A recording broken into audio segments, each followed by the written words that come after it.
और पवन सिंह आपकी मोहब्बत में घायल है।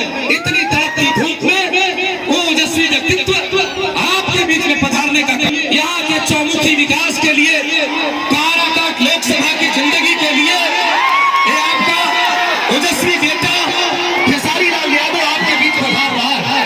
ये आपका बेटा बन के आए। खेसारी आपके स्वाभिमान है, खेसारी आपकी ललक है, खेसारी आपके सम्मान है।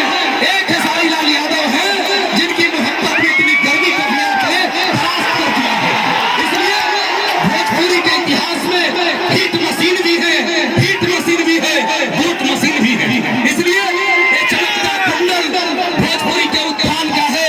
उठाइए अपना दोनों हाथ भोजपुरी के सुपरस्टार के लिए और पवन सिंह जी के छोटे भाई जिनके पिताजी ने आकर के नॉमिनेशन में गारंटेड कर दिया था कि मेरा बेटा आएगा तो काराकाट से पवन सिंह को जीतने से कोई रोक नहीं सकता।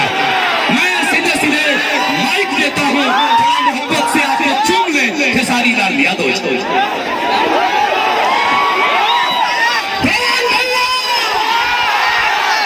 सबसे पहले कारागार के जनता के जितना लोग भी आएगा, हम खेसारी लाल यादव सबके चरण छू के प्रणाम करते हैं।